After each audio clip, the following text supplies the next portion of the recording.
Good morning from our work shed. This might actually be one of the last times you see it empty. That's because we're getting the container this week. 3 days from now. We are so excited, a little nervous, a little stressed, but of course that's to be expected.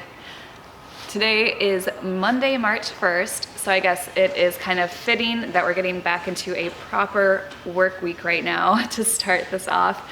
And what we're doing in the shed today, the few days before the actual components come in the container, is kind of like leveling out a surface, putting different pads down so that when we go to put the whole pieces in, everything's leveled out. So we just made a trip to the Home Depot. We got paving stones, cement blocks. Matt has got his laser level, which he was playing with in the apartment last night. And so we're gonna go ahead and get to work. After 8 years of the nomadic life, involving crossing oceans in a 34-foot Sabre, refitting an aluminum boat, and then taking that to the Arctic Circle, we're back at it again with a brand new build.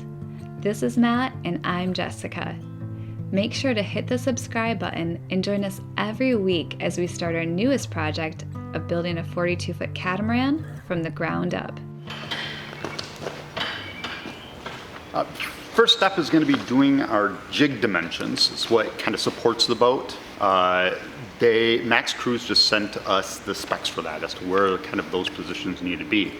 Because we're in a tight tent, it's going to be important that we utilize as much space as possible.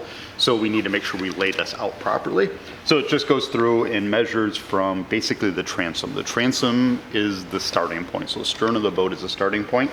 Then everything kind of measures off from there.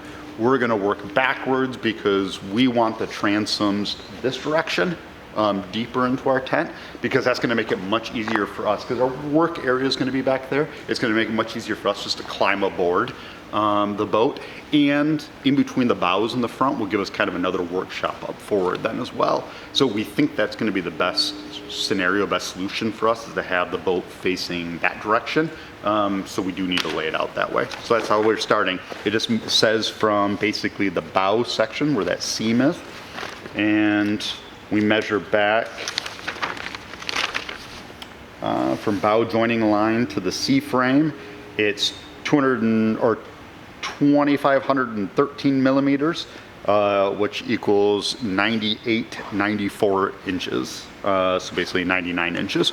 We'll measure back from the door, the main opening area, 98 inches or 99 inches, and we'll put a mark there. That will be where our first jig piece will be.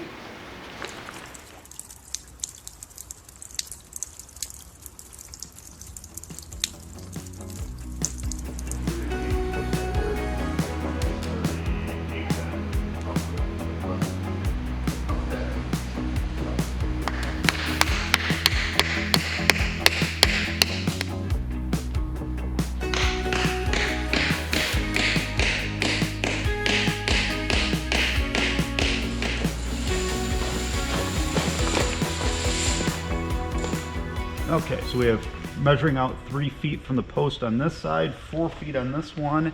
If we do exactly corner to corner, it should be 5. Okay. Let's see.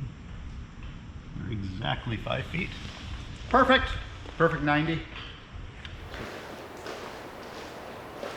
How are things looking in here? Good. We got it all square. We have it laid out where the center lines of the hulls are going to be.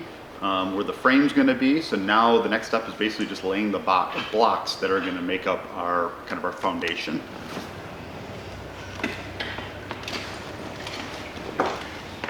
This is where the laser level comes in to kind of figure out exactly what kind of slope we have. We know it does angle down this way.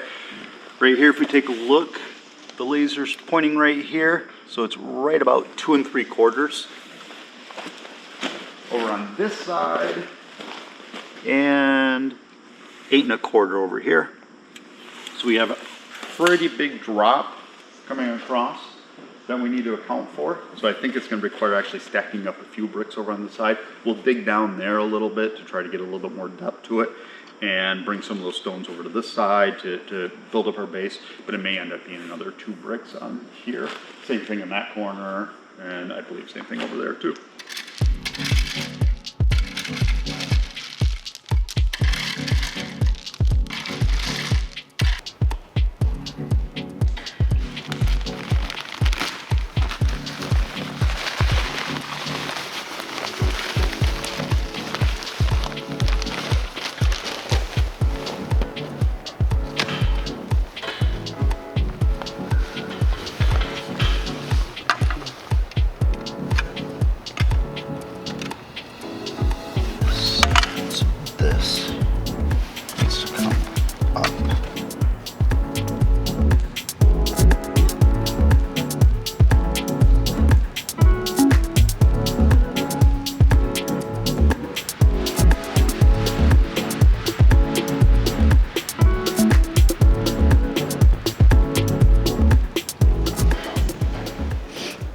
Cold day today, my nose is red.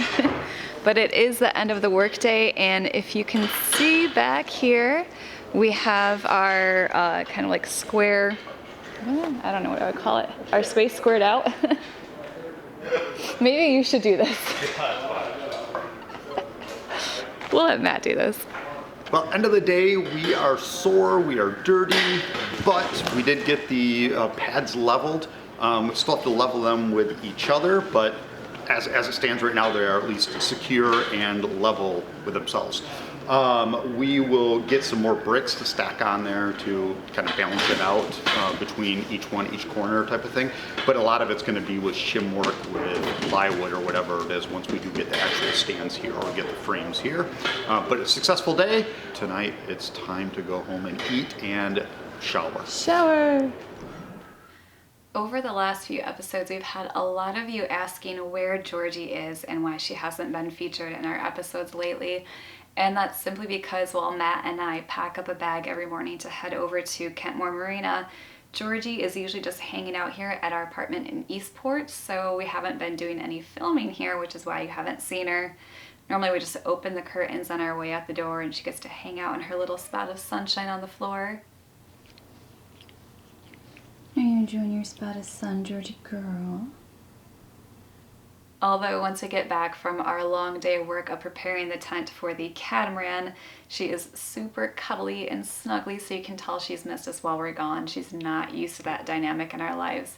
So we do try and treat her, and then once all of the scary humans are off the street at night, we take her for walks here in Eastport. So hopefully once all of us get moved into the Viking and Kentmore Marina, you'll start seeing a lot more of her. Although I do have to say that now we're going into spring, I'm really going to miss living in Eastport because there are so many wonderful things to do outside here in walking distance. But I'm sure we'll be back for plenty of visits.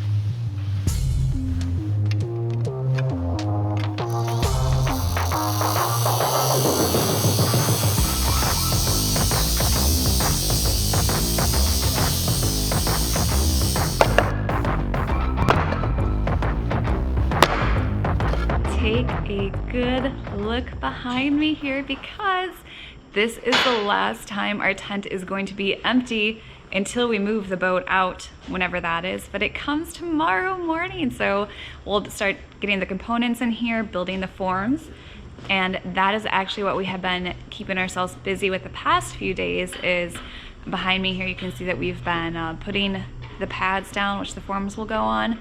So we've been kind of building them up and leveling them out using a bubble level on a string as we go kind of back and forth and side to side to make sure that's all good. And then another thing we did as well is we sent Matt up a ladder the other day because a few of the bulkheads and other pieces we don't have room for necessarily in here while we're working and setting up, so we're actually just gonna raise them out of the way. So Matt put some blocks up with line, and then those are just gonna be kind of suspended against those poles until we're ready for them. But only a couple hours until it comes. I don't know how we're gonna get any sleep tonight, but tomorrow's the big day. Good morning from a very cold and blustery Kentmore Marina. If you can see the Chesapeake Bay behind me, there's whitecaps rolling across there because we've got about 12 to 13 knots of wind coming from the west, and right now temperatures are hovering right around freezing. It was like 27 degrees in the car this morning when we first got in it to come over here. But our spirits are still super high because within 30 minutes, our container should be arriving from New York, bringing the first parts of the catamaran here. And we've got a great set of patrons that are lending a hand today so far in our tent, trying to keep out of the wind and warm up. We've got Brian and Summer and Greg, and then we're also going to have Jeff Bach come, and John and his son Josh. So we're going to have a great set of people to help us get it all done, because we have 2 hours to unload the container once it arrives. Super crazy. But yeah, I'm gonna go drink my coffee and warm up a little bit, but things are hopefully looking up for the day. I hope it all goes smooth.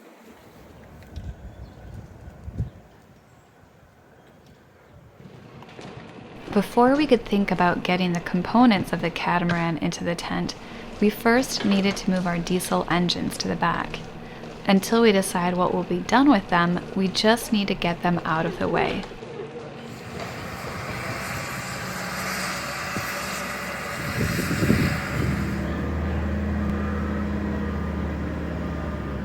And lift up the whole section to pull those out of there. Everyone watch out, obviously. But we'll pull those out. We have to set those over to the side as well. Then the holes can come in and get brought down into position. And then the bulkheads, then we shove into wherever the hell we can try to put the bulkheads to store them for the time being.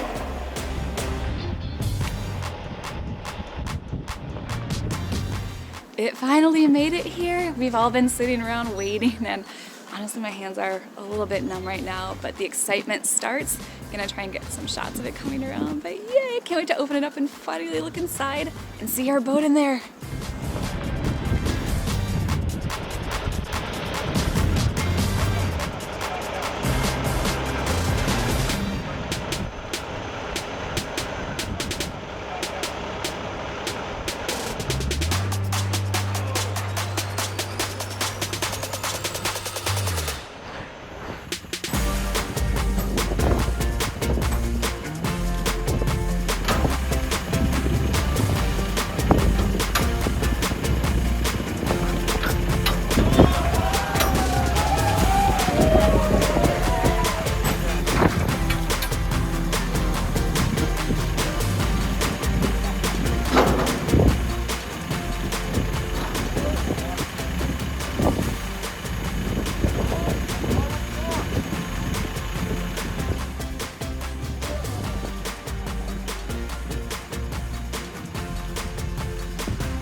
I'm actually starting to shake from excitement. It feels so strange to see it pulling in after a year of planning for it and then having it come across for like the past 6 weeks now. And now to finally have it delivered, I can't even describe the feeling. Make sure to stay tuned for next week's episode where, with the clock racing, our unsuspecting group tries to figure out the best way possible to get stacks of 38-foot panels out of a 40-foot container. Working well after the sun has gone down, we come up with all kinds of off-the-wall ideas before finally getting both hulls safely in the tent.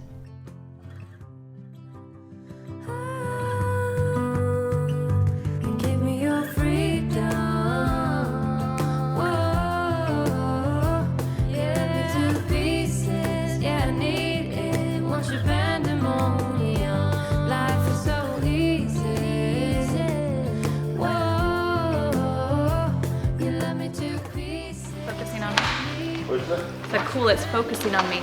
It's got me. No matter where I go. Oop, almost fell.